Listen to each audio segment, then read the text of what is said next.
मैं सबसे पहले इस पावन धरा को जिसे मयन ऋषि और चेवन ऋषि ने अपनी साधना से पवित्र किया, जिस पावन धरा से महाराज तेज सिंह ने वीरांगना झांसी की रानी लक्ष्मीबाई का सहयोग करने का संघनाद किया था। इस पावन धरा को कोटि कोटि नमन करते हुए आप सभी जनता जनार्दन का मैं हृदय से अभिनंदन करता हूं, स्वागत करता हूं।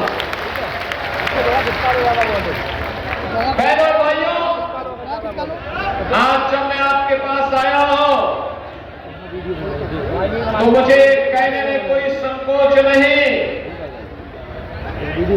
कि अवश्य समाजवादी पार्टी के वर्तमान नेतृत्व सिंह जी को अवश्य कष्ट हो रहा होगा कि मेरे कैसे सपूत ने समाजवादी पार्टी को कांग्रेस की गिरवी रख करके पूरी पार्टी को ही सत्यानाश करने में उतारू हो गया है।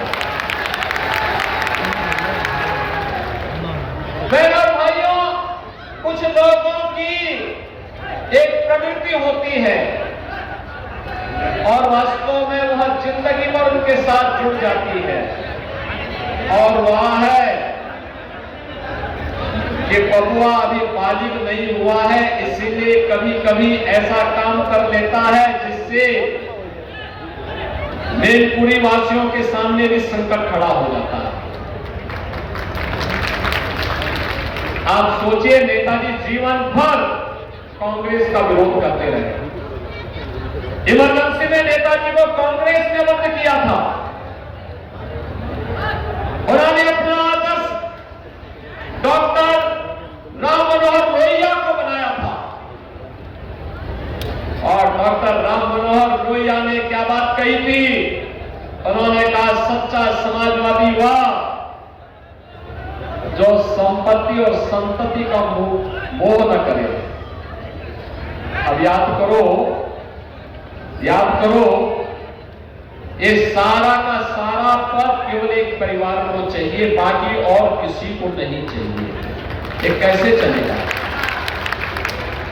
और इसीलिए मैं आपसे कहने के लिए आया हूं, बहनों और भाइयों, आज की राजनीति की सबसे बड़ी त्रासदी है परिवारवाद से ऊपर उठना, जातिवाद से ऊपर उठ करके हमें सामाजिक ताने बाने को छिन्न भिन्न करने वाले बैरियर को हटाना पड़ेगा और भारत को मजबूत बनाना पड़ेगा। मेरा भारत मजबूत होगा, हम सब मजबूत हो जाएंगे। आपने देखा होगा, अभी 3 दिन पहले जम्मू कश्मीर विधानसभा में एक प्रस्ताव पारित हुआ है। उसमें उन्होंने कहा है कि हम धारा 370 को फिर से बहाल करना चाहते हैं। बहनों और भाइयों, बाबा साहब भीमराव अम्बेडकर की भावनाओं के विरुद्ध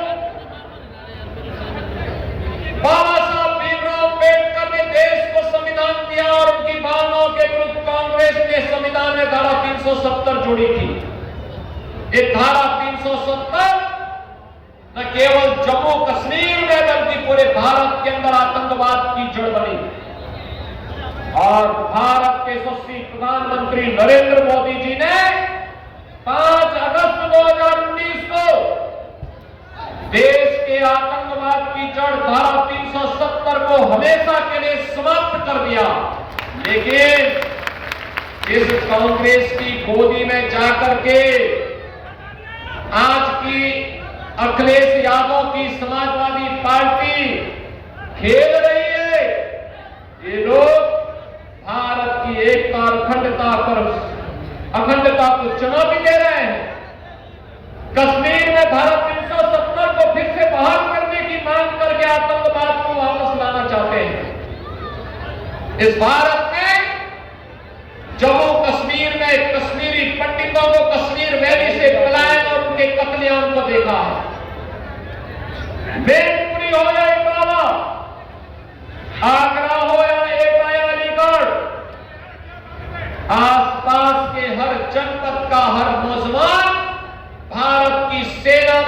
बंदी होकर के भारत की सीमाओं की रक्षा करते हुए अपना बलिदान दिया है।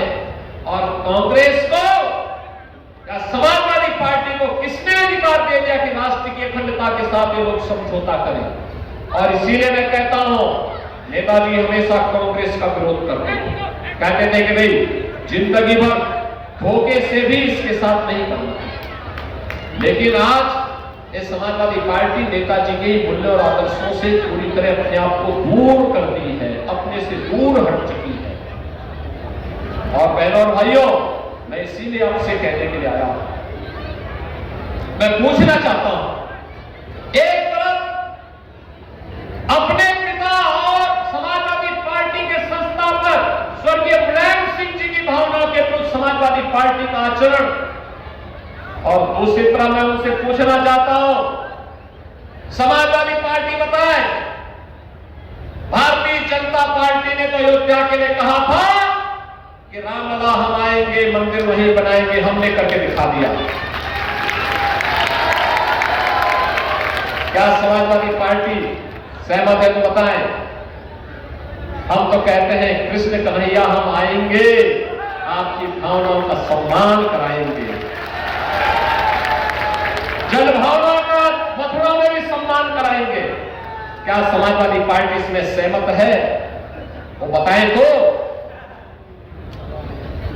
उनको वोट चाहिए, लेकिन कृष्ण कन्हैया का सम्मान नहीं चाहिए, वे इस पे मौन है। बहनों और भाइयों, हमारे कृष्ण कन्हैया कब तक इंतजार करेंगे?